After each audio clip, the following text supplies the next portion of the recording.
Tonight at 8 p.m. And no whammies. Yeah, but it's gonna cut off on us. No whammies. Should we apologize in advance?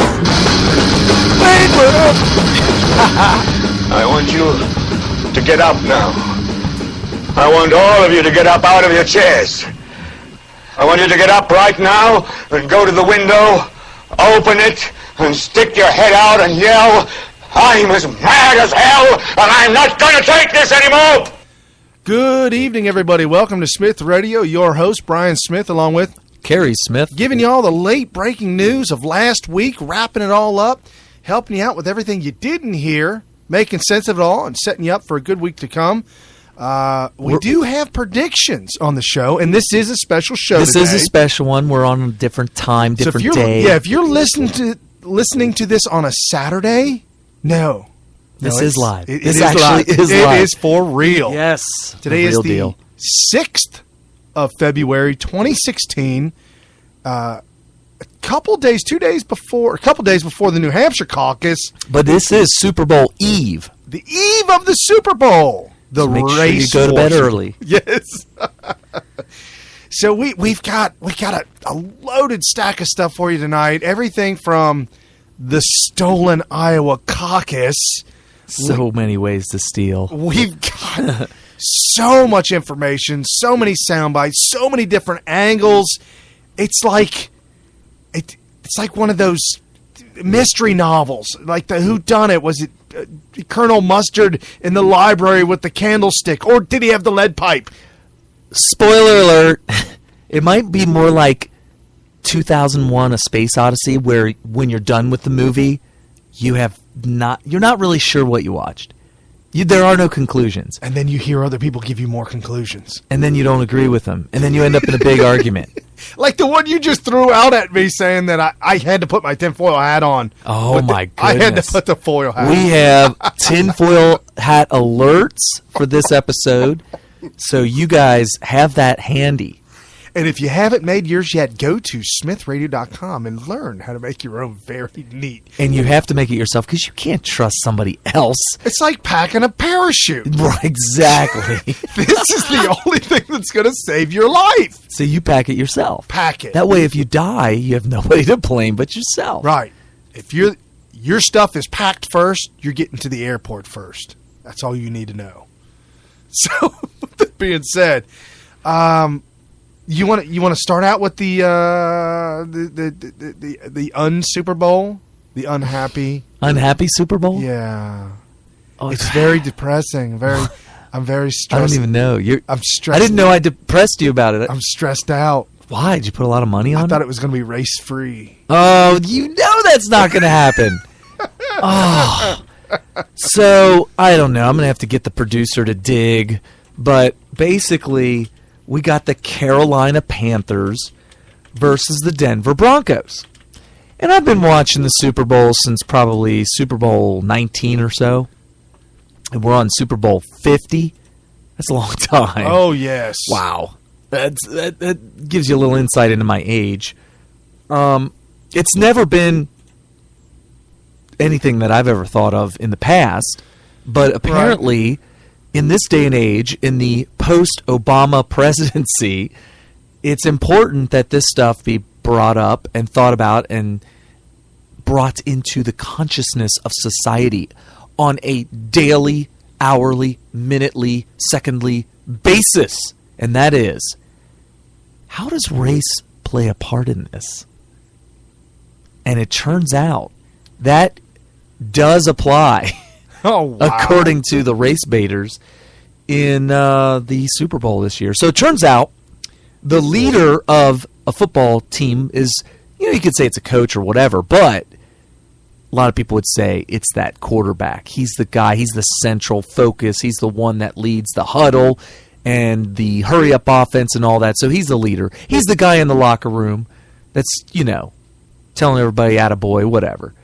Well, it turns out that the Carolina Panthers have Cam Newton, who happens to be black, and then you have the Denver Broncos, whose quarterback is Peyton Manning, who happens to be white, I never knew any of this stuff. I mean, you would know by looking at him. But you don't think about this stuff. As a white man, I don't constantly wonder how race plays a part in every single thing. And I really hope we live in a world where as a black man or a black woman, the same would apply. But apparently not to Cam Newton. Well, they all forgot. They forgot his nickname. What's his nickname? Scam Newton. You'll have to fill me in. I don't know what the context is of Scam Newton. Back in the day, when he was in college, he won the Heisman Trophy Award. Was it a scam? It was a scam. Really? Because of all the money that was dumped on his dad. And then his dad also, Cecil Newton's church was on the brink of foreclosure, but then shortly became... Solvent. Yeah. And so right as Cam signed with Auburn, that church suddenly caught up on its mortgage and subsequently went through a major renovation thanks to an anonymous donation. Can I this play by BleacherReport.com. Can I play devil's advocate? I'm about to play devil. Okay. So let's say you run a church, Brian. Okay. And your son grows, and let's say that you're doing okay, but then you go through some hard times, and it ends up struggling. You're being threatened with foreclosure and whatnot. Suddenly, your son gets signed on as the quarterback of Auburn, which is, by the way, an SEC team, which the Southeastern Conference is a powerhouse in football. In fact, they send more football players to the NFL than any other conference. So they are a major powerhouse. It's all about football in the SEC. That being said, your son goes on to be the starting quarterback of a big SEC team. Don't you think that might attract people to the pews? Well, of course. Well, then maybe it's not a scam. Oh, no. They just had one single large anonymous donor. Oh, I didn't know that. Somebody tossed a duffel bag at him. You just said that they went from being insolvent to solvent. Yeah. Here's the BleacherReport.com. Some, including the NCAA, argue that the fact, no longer an allegation, that Cecil Newton sought to receive a large cash payment for his son to play college ball shouldn't affect Cam because there's no evidence that he knew anything about the big scam. Oh, boy. Never mind that.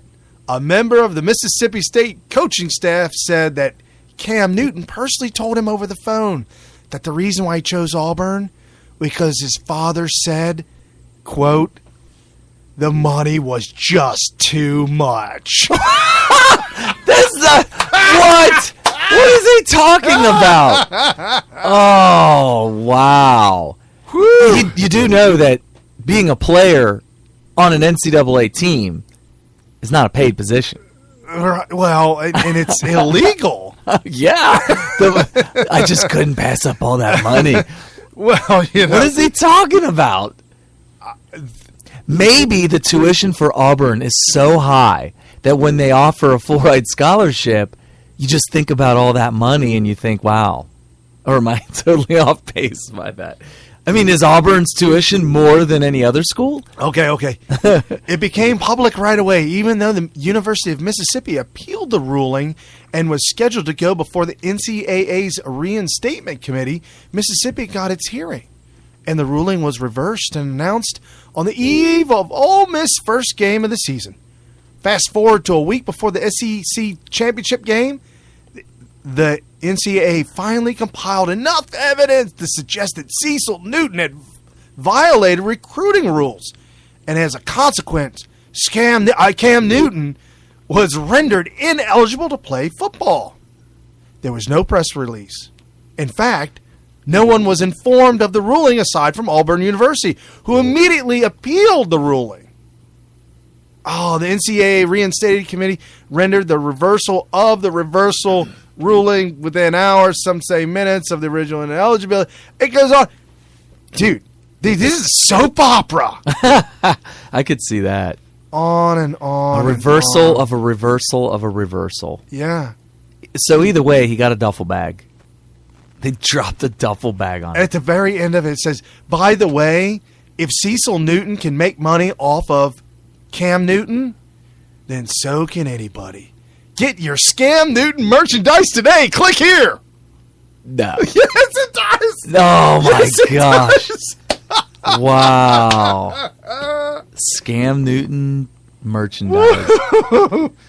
I know my brother's out there. I know he knows a lot about this and the backstory, and we're trying to get a hold of him earlier. Yeah, it didn't happen.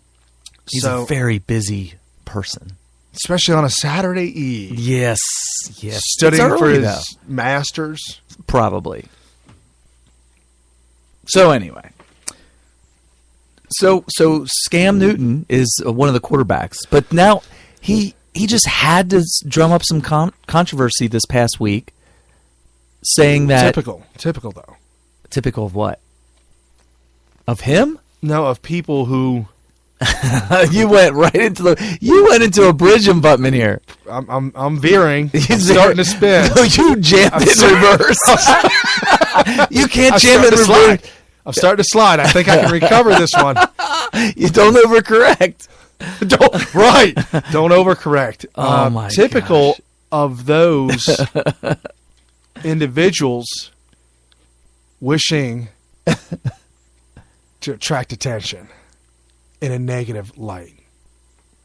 Okay. All right. But he sideswiped it, but he continued on. I grazed it. The whole side of the car is scraped up. I might have lost a wheel. Is her name Rachel? Whoa! Out. Inside joke there, people. No, she's driving. Right now? I'm in the back seat. Oh, she's listening on the radio right now. If you're listening right now, keep both hands on the wheel. You don't call in. Speaking about the call-in number, 772-49-SMITH, SMYTH. If you want to be part of the show, call in. On a Saturday night. If you're listening right now and it's Sunday, you missed us. You can call in another time. You can call and leave a message. Leave a message. We'll play it on the next show. Who does that? The Red Eye guy, Greg Gutfeld. Does he really? He has a whole segment. Well, it's not a whole segment. It's a small segment where he plays people that have left the message. We got to start doing that. That's hysterical. That could be hysterical. But it's always hate. He finds the most hateful person that called in and left the message. We got our first our first hate response. I wish I could give this a negative star right for the was it Facebook? Yeah, it was on Facebook. So they gave us a negative on Facebook. The Wayne's World. He said it was like we're like in our basement in Wayne's World. You know, it's funny because we really are in a basement. Well, an underground bunker. Right. I mean, if there was a nuclear blast right now, if there was any chance to survive, it would be where we are right now. Oh, yeah. Definitely. Absolutely. A lot of earth and concrete.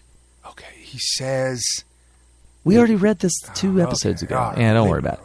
So anyway, so Scam Newton is the quarterback now of the Carolina Panthers. So all of the scams that went on with the NCAA are null and void at this point, since now he's a multi-million-dollar Super Bowl quarterback, and you will have known by Monday morning whether or not he's a Super Bowl champion. However, somehow he thinks that people really care that he's black, and that somehow they don't want him to win because he's up against a white guy as a quarterback of the Denver Broncos, Peyton Manning. And that became the source of a big controversy over the past week, which it's just ridiculous. I don't know. I'm sure there's a lot of people out there that think daily in terms of race, black, white, whatever, but without having any prompting whatsoever, he comes out and blurbs that out. Right. And so when somebody does that, when it's just really odd, it really feels like projection. Since he views everything through the lens of race and racism, that's why he said that. He assumes that everybody else does. Because he does. That's projection. Yeah, right. Absolutely. So that's what you guys are going to watch tomorrow, the Race Bowl. Can I give you my prediction on... or today, if you're listening. Can I give you my prediction on the outcome? Does it have anything to do with skin color?